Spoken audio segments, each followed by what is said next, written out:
Hello everyone, कैसे हैं आप सब। उम्मीद है आप सब बड़े अच्छे होंगे और अपनी तैयारियों में बढ़िया से जुटे होंगे। My name is Gaurav, welcome to my channel GK spot.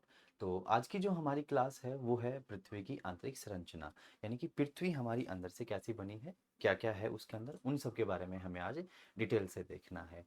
तो ये जो क्लास है आपके आने वाले सभी विगत वर्ष एग्जाम्स जैसे कि railway NTPC, railway police, SSC GD, SSC CHSL, HSSC, इसके साथ साथ नेवी, एयरफोर्स, अग्निवीर सभी के लिए ज़रूरी रहेगी। तो इन सभी आने वाली आगे वीडियोस के नोटिफिकेशंस के लिए आप चैनल को सब्सक्राइब कर लीजिए तथा बेल आइकन को दबा लीजिए। तो आइए शुरू करते हैं आज के हमारे इस टॉपिक को, जिसका नाम है पृथ्वी की आंतरिक संरचना। तो पृथ्वी की आंतरिक संरचना अगर देखो हम बात करें, पृथ्वी हमारी बहुत बड़ी है, जिसका व्यास है लगभग 12,742 किलोमीटर के आसपास का। तो इतनी गहराई में जाकर के पृथ्वी की स्टडी कर पाना तो संभव ही नहीं है। क्यों? क्योंकि जैसे जैसे हम पृथ्वी के अंदर जाएंगे वैसे वैसे टेम्परेचर बढ़ता चला जाएगा और टेम्परेचर इतना बढ़ जाएगा कि अंदर कोई भी चीज़ काम करना बंद कर देगी। तो फिर हम पृथ्वी की आंतरिक संरचना के बारे में कैसे पता करें?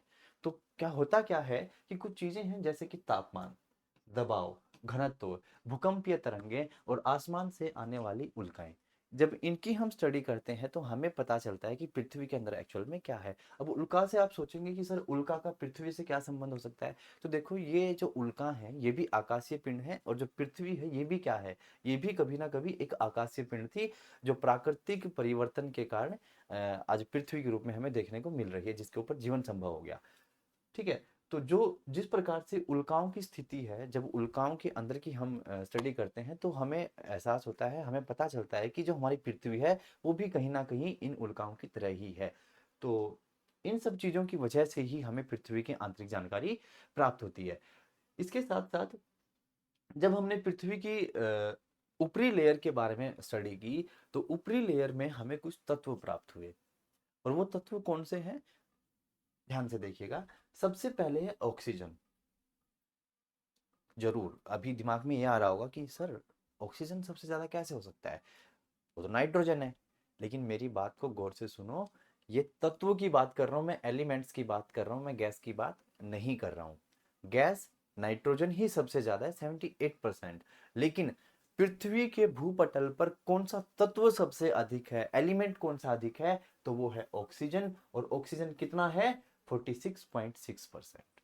भूपटल के ऊपर जितने भी एलिमेंट्स हैं उन सब में जो सबसे अधिक एलिमेंट पाया जाता है वो ऑक्सीजन का है, और वो है 46.6%। दूसरे नंबर पे है आपका सिलिकॉन, जो कि 27.72% हमें देखने को मिल जाता है। और तीसरे नंबर पे है एल्यूमिनियम, जो कि 8.13% देखने को मिल जाता है। तो इसमें जरूर याद रखना है, कंफ्यूज बिल्कुल नहीं होना है। ऑक्सीजन, गैस तो दूसरे नंबर पे है, लेकिन एलिमेंट अगर की बात करेंगे तो एलिमेंट पहले नंबर पे है। ओके। जब हमने पृथ्वी के अंदर की स्टडीज की, आंतरिक संरचना की जब हमने बात की तो हमने उसको तीन हिस्सों में डिवाइड किया। हमने पृथ्वी ली और पृथ्वी की सपोज करो ये आपकी पृथ्वी, और यहाँ पे सेंटर पॉइंट और यहाँ रेडियस तक हम गए और हमने एक ये पीस निकाल लिया, जैसे हम तरबूज का निकालते हैं, ठीक वैसे ही हमने एक पीस निकाल लिया जो हमने इस तरीके से यहाँ पे शो कर दिया। तो इसको हमने तीन नाम दिए। पृथ्वी को हमने जब आंतरिक संरचनाओं के बारे में देखना शुरू किया तो हमने उसको तीन नाम दिए, और वो तीन नाम हमने क्या दिए इसको, देखो। जो सबसे पहला नाम दिया इस परत को, वो दिया क्रस्ट, है ना। इन दोनों को मिलाकर के बना है आपका क्रस्ट। जो इससे नीचे की लेयर है, यहां से यहां तक की इस लेयर को बोला मेंटल, इन दोनों लेयर्स को मिला के। और जो लास्ट में बच गई नीचे वाली, यहां से बिल्कुल यहां तक, इसको हमने नाम दिया कोर। ठीक है। तो ये तीन परत हैं आपकी, तीन लेयर हैं आपकी, क्रस्ट, मेंटल, कोर। अब यहाँ पे आपको ज्यादा दिखाई दे रही है, उसके बाद बारे में भी आगे डिटेल में देखते हैं। तो सबसे ऊपर की परत कौन सी, क्रस्ट, बीच वाली मेंटल, और सबसे नीचे वाली कोर। अभी के लिए तीन नाम याद रखेंगे, फिर आगे चलते हैं। ओके, सबसे पहले हम बात कर लेते हैं क्रस्ट की, जो कि सबसे ऊपर की परत थी। तो जो क्रस्ट है यह सबसे ऊपरी है और ठोस परत है। ठोस है इसीलिए हम यहाँ पे रह पा रहे हैं, जिसके ऊपर महाद्वीप भी हैं और महासागर भी हैं। ये जो सबसे ऊपर की परत है पृथ्वी की, इसको बोलते हैं क्रस्ट।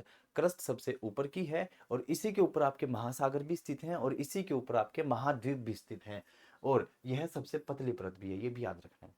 इसकी जो अवस्था है, इसकी जो अवस्था है वो है भंगुर अवस्था। भंगुर क्या होता है? कि ऐसी चीज जो जल्दी से टूट जाए। तो हम देखते हैं कि पृथ्वी की जो ऊपरी सतह है, इसमें हम आसानी से तोड़फोड़ कर सकते हैं भाई, है ना। मिट्टी निकाल रहे हैं, कंस्ट्रक्शन चला रहे हैं, बहुत सारी चीजें ऐसी होती है जो पृथ्वी के हम ऊपरी सतह को आसानी से तोड़ पाते हैं। और जो चीज आसानी से टूट जाए उसको बोलते हैं भंगुर। तो पृथ्वी की जो ऊपरी परत है, क्रस्ट जो कहलाती है, वो है भंगुर अवस्था में। नेक्स्ट बात करेंगे इसकी मोटाई की। तो इसकी मोटाई कितनी है? तो इसकी मोटाई अगर हम महाद्वीप वाले क्षेत्र में देखें, वो क्षेत्र जो कठोर है, जहाँ पे जल नहीं है, वहां पे 30 से 70 किलोमीटर तक इसकी मोटाई है। लेकिन अगर हम समुद्रों के नीचे इसकी मोटाई की बात करेंगे तो वो सिर्फ 5 किलोमीटर जितनी। थोड़ा समझने की कोशिश करो। सपोज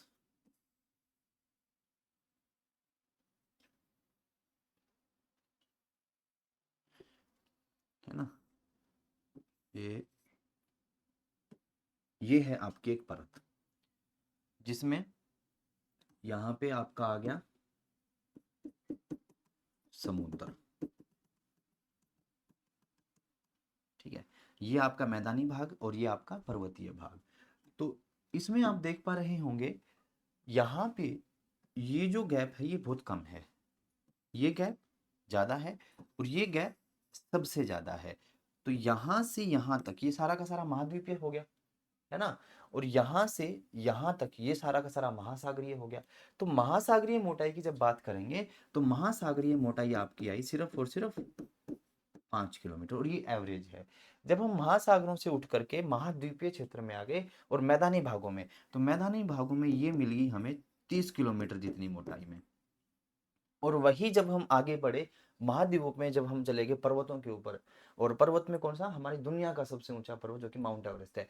तो माउंट एवरेस्ट के नीचे जब हमने इसकी मोटाई देखी तो वो मिली 70 किलोमीटर।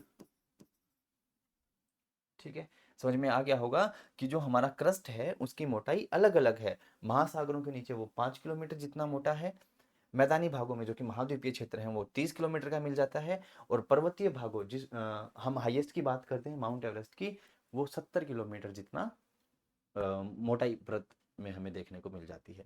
नेक्स्ट हम बात करते हैं इसके विभाजन की। अभी समझ में आ जाएगी क्रस्ट की दो लेयर कौन कौन सी हैं। इसका विभाजन जब हमने किया तो इसको दो लेयर्स में डिवाइड किया। ये जो ऊपर वाली है इसको बोला गया सियाल, और जो नीचे वाली है इसको बोला गया सीमा। सियाल और सीमा। तो सियाल और सीमा क्यों बोला गया? क्योंकि जो इसकी ऊपर वाली परत है ये पूरी की पूरी क्रस्ट है, और क्रस्ट की दो लेयर कौन कौन सी? सियाल और सीमा। तो सियाल के अंदर हमें क्या मिला? सियाल के अंदर हमें अधिक मात्रा में मिला सिलिकन और एल्यूमिनियम, और सिलिकन और एल्यूमिनियम की अधिकता होने के कारण इसको नाम दे दिया गया सियाल। दूसरी परत में जब हम आए तो इसके अंदर हमें मिला सिलिकन और मैग्नीशियम अधिक मात्रा में, और सिलिकन और मैग्नीशियम की अधिकता के कारण हमने इसको क्या नाम दे दिया? सीमा नाम दे दिया। समझ में आ गया? दोनों परत क्लियर हो गई होंगी। दोनों हैं क्रस्ट, लेकिन क्रस्ट के ही दो रूप हैं, सियाल और सीमा। आगे हम चलते हैं इसकी डेंसिटी की, घनत्व की। एक चीज याद रखिएगा, आपके पास में तीन चीजें हैं, है ना। एक सबसे भारी, एक उससे हल्की और एक सबसे हल्की। आपने तीनों को छोड़ दिया, सबसे ऊपर कौन सी रह जाएगी? सबसे पहले नीचे कौन सी बैठेगी? वही जो सबसे भारी होगी। तो इसी तरीके से जो हमारी परतें हैं, ये जो लेयर्स हैं, इनके अंदर जैसे जैसे हम गहराई में जाएंगे वैसे वैसे डेंसिटी बढ़ती चली जाएगी, है ना। तो जब सबसे ऊपर की जो परत है उस परत की डेंसिटी बाकी की परतों से कम होगी, और वो कितनी है? वो 2.7 से लेके 3 ग्राम प्रति सेंटीमीटर घन तक होती है भाई, है ना। थोड़ा बहुत फ्लैक्चुएशन रहता है, वो 3 भी हो सकती है, वो 2.5 भी हो सकती है, वो इनके बीच की भी हो सकती है। तो 2.7 से 3 तक, 3 ग्राम प्रति घन सेंटीमीटर, ये इसकी डेंसिटी होती है। जीवन का आधार है, क्यों? क्योंकि इसी परत पर आपके पेड़ पौधे, जानवर, मानव आदि रहते हैं। इसमें खनिज, तेल, कोयला आदि प्राकृतिक संसाधन पाए जाते हैं। ये जो क्रस्ट परत है आपकी, इसी के अंदर हमें जितने भी आपकी फ्यूल हैं, खनिज आदि, वो सारे के सारे प्राप्त हो जाते हैं। ये परत क्लियर होगी आपकी। नेक्स्ट में हम चलते हैं और नेक्स्ट परत है आपकी मेंटल। मेंटल की जब बात करते हैं तो क्रस्ट के नीचे वाली परत है और इसकी मोटाई 2900 किलोमीटर तक है। यहां से हम चले और यहां तक हम आए, है ना। तो ये जो गहराई है ये है 2900 किलोमीटर तक। 30 से हमने शुरू की और 30 से शुरू करके हम आगे 2900 किलोमीटर तक। इतनी मोटी है हमारी मेंटल परत। और मेंटल परत इतने इसके दो भाग हैं। दो भाग कौन कौन से? एक तो इसका ऊपरी मेंटल, ये नहीं दिखेगा इस पे, ये ले लेते हैं। एक है ऊपरी मेंटल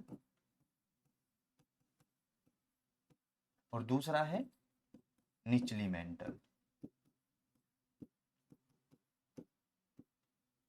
तो ये दो परतें इसकी आप देख पा रहे हैं, एक ऊपर वाली मेंटल और एक नीचे वाली मेंटल। अब ये जो ऊपर वाली मेंटल है, जो आपको ये यहां से ये वाली दिख रही है, इस मेंटल को बोला जाता है एस्थेनोस्फेयर।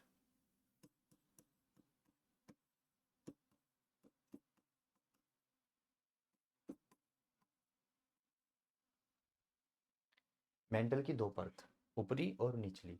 अब ये जो ऊपरी परत है, इस ऊपरी परत को हम क्या बोल रहे हैं? ऊपरी परत को बोल रहे हैं एस्थेनोस्फेयर। और ये कितनी गहराई तक है? ये है 400 किलोमीटर की गहराई तक। ठीक है, पूरा मेंटल 30 से 2900 किलोमीटर तक।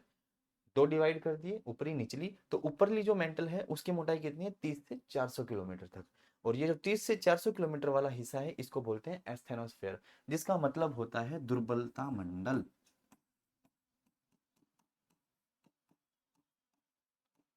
दुर्बलता मंडल। और इस दुर्बल का यानी वीक, इसको वीक क्यों बोल रहे हैं? क्योंकि ये जो ऊपरी मेंटल है, जो ये जो एस्थेनोस्फेयर है, ये हमें एक लिक्विड फॉर्म में मिलता है ना, अर्ध पिघला हुआ प्लास्टिक फॉर्म में मिलता है। आपने ज्वालामुखी सुना होगा, ज्वालामुखी जो नीचे से आग निकलती है, जो लिक्विड फॉर्म में, जो हाई टेम्परेचर में आपका मैग्मा निकलता है, वो मैग्मा इसी परत में होता है ना। इसी दुर्बलता मंडल के अंदर आपका मैग्मा स्थित होता है, जो बाहर निकलता है। तो एस्थेनोस्फेयर अर्ध पिघली हुई अवस्था है और ज्वालामुखी विस्फोटों से निकलने वाला मैग्मा मेंटल में ही पाया जाता है। तो मेंटल की किस परत में? ऊपरी परत में, जिसको हम क्या बोलते हैं? एस्थेनोस्फेयर या दुर्बलता मंडल। नेक्स्ट हम बात करते हैं कि निचला जो, हाँ, ये जो मंडल होगा, निचला मंडल, ये ठोस अवस्था में हमें मिलेगा। इसके अंदर बड़े मजबूत मजबूत पत्थर होंगे जो कि बिल्कुल ठोस अवस्था में होंगे। इससे ऊपर वाला लिक्विड में, और ये दोनों भी आपके सॉलिड फॉर्म में, जो कि भंगुर अवस्था थी। नेक्स्ट हम बात करते हैं, इसके अंदर भी सिलिकॉन और मैग्नीशियम अधिक मात्रा में पाया जाता है। और मेंटल को भी हम इस परत की भांति सीमा कह देते हैं। क्रस्ट की दो परत थी, सियाल, सीमा। अब मेंटल को भी, क्योंकि मेंटल में भी हमें मैग्नीशियम मिलता है सिलिकॉन के साथ साथ में, तो इसलिए मेंटल को भी हम सीमा कह देते हैं। नेक्स्ट है, क्रस्ट और दुर्बलता मंडल को संयुक्त रूप से स्थल मंडल कहा जाता है। यहां पे डिनोट कर देता हूं, है ना, यहां से यहां तक दुर्बलता मंडल को भी ऐड कर लिया और हमने क्रस्ट को भी ले लिया है।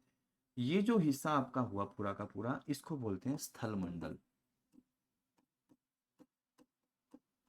आइनोस्फेयर।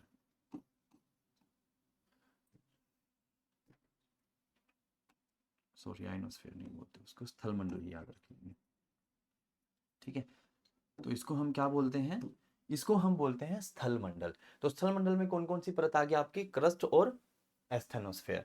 नेक्स्ट हम देख लेते हैं कि मेंटल पृथ्वी के कुल आयतन का लगभग लगभग 84% भाग है। भाई, काफी इंपॉर्टेंट पॉइंट है आपके लिए कि पृथ्वी का जो आयतन है, वो सबसे अधिक किस परत में निहित है? तो सबसे अधिक जो है वो है आपका मेंटल के अंदर, और पूरी पृथ्वी का लगभग लगभग 84% जो आयतन है वो इसी मेंटल के अंदर है। मेंटल की डेंसिटी की अगर बात करें तो वो 3.5 से लेकर के 5.5 तक फ्लैक्चुएट करती रहती है, 3.5 से 5.5 ग्राम प्रति घन सेंटीमीटर। ठीक है, जैसे जैसे हम नीचे जाएंगे वैसे वैसे डेंसिटी बढ़ती चली जाएगी। ऊपर वाले की कितनी थी 2.7 से 3 ग्राम प्रति सेंटीमीटर क्यूब, इसकी कितनी आ गई है 3.5 टू 5.5 प्रति सेंटीमीटर क्यूब। नेक्स्ट ही हम बात करते हैं और लास्ट जो है हमारी वो है कोर परत। कोर लेयर का नाम दे रखा है और ये हमारी सबसे अंदरूनी परत है, यानी कि सबसे अंदर की परत है। इसके साथ साथ यह मेंटल के नीचे स्थित है, हमें स्थिति दिख रही है, यानी कि ये जो परत है आपकी इसी को क्या बोलते हैं, इसी को बोलते हैं कोर। और इस कोर के हमने दो हिस्से कर रखे हैं, एक है बाह्य कोर और एक है आंतरिक। एक बाह्य कोर एक आंतरिक कोर। तो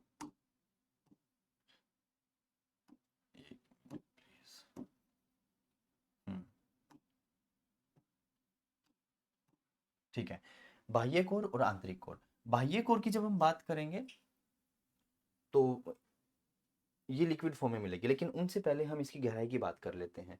तो इसकी जो गहराई है वो 2900 से शुरू होती है और ये 6371 किलोमीटर की गहराई तक चली जाती है। 6371 किलोमीटर की गहराई तक ये चली जाती है। 2900 से शुरू हुई है कोर और आपकी 6371 किलोमीटर की गहराई तक चली गई। अब देखते हैं कि बीच में ये जो परत आई आपकी, जिसने बाह्य परत और आंतरिक परत में डिवाइड कर दिया, तो ये कितनी है, तो ये हो जाएगी आपकी 5150 किलोमीटर तक। ये जो बाह्य कोर है आपकी, बाह्य कोर 2900 से लेकर के 5150 किलोमीटर तक और 5150 किलोमीटर से लेकर के 6371 किलोमीटर तक आंतरिक कोर। अब इसके अंदर हम देख लेते हैं कि ये जो परत है बाह्य परत और ये जो आंतरिक परत है, इसका विभाजन कर दिया ना, डिवाइड हो गया कोर के अंदर ही। तो बाहरी कोर की जब बात करेंगे तो यह तरल अवस्था में पाई जाती है, ये वाली लिक्विड फॉर्म में। 2900 से 5150 किलोमीटर तक फैली हुई है, ये हमने डिस्टेंस देख ली थी ऑलरेडी। और इसमें लोहा और निकल रूप ज़्यादा पाया जाता है। एक पॉइंट रह गया था ना यहाँ पे, निफे कहा जाता है इसको भाई। ये जो परत है आपकी आंतरिक वाली और बाह्य वाली कोर, जो दोनों को मिलाकर के इसमें क्या पाया जाता है, इसमें पाया जाता है निकेल और लोहा, निकेल प्लस लोहा। तो निकेल और लोहा अधिक मात्रा में पाए जाने के कारण इस परत को निफे भी कहा जाता है। जिस प्रकार से सियाल सीमा कहा गया था, है ना, सीमा कहा गया था, इसी प्रकार से निकेल और आयरन की अधिकता के कारण कोर को हम क्या बोलते हैं, निफे बोलते हैं। निकेल और लोहा, Fe से लोहे को डिनोट किया जाता है। नेक्स्ट हम देख लेंगे भाई आंतरिक कोर। तो आंतरिक जो कोर है आपकी वो मिलेगी ठोस अवस्था में, ये आपकी बिल्कुल सॉलिड फॉर्म में आपको देखने के मिलेगी। इसके साथ साथ इसकी जो गहराई है वो 5150 से शुरू होती है और 6371 किलोमीटर तक आ गई है, ऑलरेडी डिस्कस्ड है हमारा। नेक्स्ट ये है ठोस अवस्था में है। ओके, और डेंसिटी की अगर बात करेंगे, जैसा हम पहले भी कई बार डिस्कस कर चुके हैं, इसकी डेंसिटी सबसे अधिक होगी और वो कितनी है, वो है लगभग लगभग 13 ग्राम प्रति सेंटीमीटर घन, है ना, 13 ग्राम पर सेंटीमीटर क्यूब। ये इसकी डेंसिटी है जो कि फ्लैक्चुएट करती रहती है 14.5 तक, लेकिन जो एवरेज है वो 13 ग्राम रहेगी आपकी पर सेंटीमीटर क्यूब। नेक्स्ट हम देखते हैं भाई आपके इन परतों के बीच में असंबंधता। देखो 6 लेयर आपको दिख रही हैं अभी, इन 6 लेयर्स के बीच में जो अलग कर रहा है उनको, उसी को क्या बोलेंगे, डिसकंटिन्यूटी, यानी कि जो उनको ब्रेक कर रहा है, जो तोड़ रहा है। तो इन डिसकंटिन्यूटीज को पर्टिकुलर नाम दिया गया। तो सबसे पहले हम बात करते हैं सियाल की। यहाँ पे आपका सियाल था और यहाँ पे है आपका सीमा। नेक्स्ट में क्या था आपका, इसमें था आपका ऊपरी मेंटल और ये था निचला मेंटल, है ना। ओके, इसमें क्या था आपका फिर, ये इसमें था आपका बाह्य कोर और ये था आंतरिक कोर। तो देखो ये 6 लेयर हैं और इन 6 लेयर्स के बीच में जो डिसकंटिन्यूटी आपकी आ रही है उनको क्या बोलेंगे? तो उनको पर्टिकुलर अलग अलग नाम दिए गए हैं। तो पर्टिकुलर नाम क्या दिए गए हमने, आई थिंक आपको इसमें दिख नहीं रहा होगा, तो इसको चेंज कर देते हैं।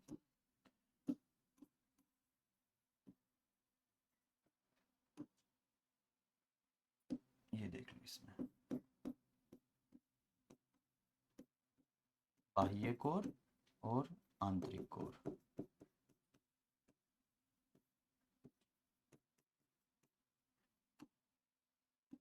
ठीक है, अभी दिख गया?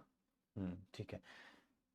सियाल, सीमा, उपरिमेंटल, निचलीमेंटल, बाह्य कोर, आंतरिक कोर। अब बात करते हैं इनकी डिस्कंटिन्यू के पर्टिकुलर नेम के। तो सबसे पहले है कॉनराड, सियाल और सीमा के बीच में।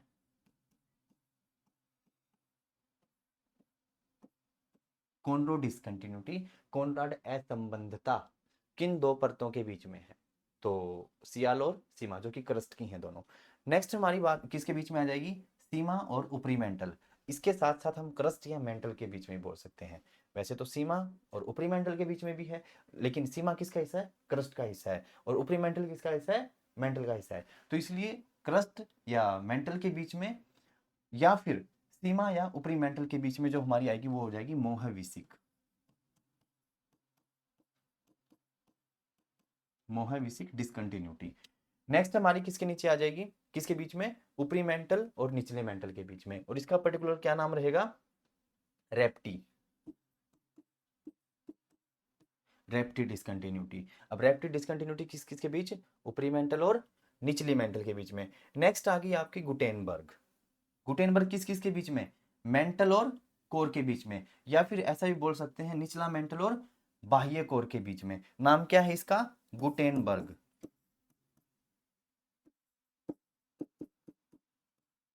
गुटेनबर्ग विशार्ट डिस्कंटिन्यूटी, याद रख लेंगे, कोर और मेंटल के बीच में। और लास्ट आपकी किस किस के बीच में रहेगी? बाह्य कोर और आंतरिक कोर के बीच में, जिसको पर्टिकुलर नाम क्या देंगे हम? लेहमैन।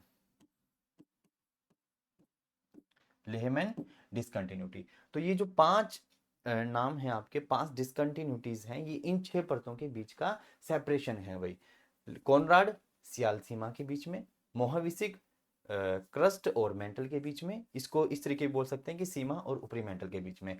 नेक्स्ट है आपकी रेप्टी, जो कि मेंटल और ऊपरी मेंटल और निचली मेंटल के बीच में है। गुटेनबर्ग आपका मेंटल और कोर के बीच में है, और लेहमन है बाह्य कोर और आंतरिक कोर के बीच में। तो ये आपको पांच के पांच नाम याद रखने पड़ेंगे, और लेयर्स भी हमें याद रखनी पड़ेंगी भाई। अगली हम बात कर लेते हैं पृथ्वी के आकार को लेके। इस पृथ्वी के आकार को लेकर के बहुत सारे लोगों ने अलग अलग स्टेटमेंट्स दिए थे, लेकिन एक्चुअल में जो पृथ्वी का आकार है वो कैसा है? चपटा गोलाकार। चपटी है, गोलाकार है हमारी पृथ्वी, जो एक्चुअल इसका साइज है वो। लेकिन हमारे जो साइंटिस्ट रहे शुरू शुरू में अलग अलग किसी ने साइज बताया। तो एक थे पाइथागोरस। तो पाइथागोरस ने जो हमारा पृथ्वी का आकार बताया था वो बताया था गोल। तो कई बार पूछ लेते हैं कि पृथ्वी के आकार को गोल किसने बताया था? तो पाइथागोरस ने बताया था। उसके बाद एक साइंटिस्ट था जिनका नाम था Newton, Isaac Newton. Isaac Newton ने क्या कहा था कि हमारी पृथ्वी नारंगी के आकार की है। नारंगी बोले तो ऑरेंज, है ना, संतरे के आकार की है। उसके बाद एक और साइंटिस्ट आए जिनका नाम था जेम्स जीन। और जेम्स जीन ने क्या बताया कि जेम्स जी ने बोला कि ना तो पृथ्वी गोल है ना नारंगी है, ये कैसी है? ये है नाशपाती के आकार की। नाशपाती क्या होता है? एक फ्रूट होता है, ये वाला।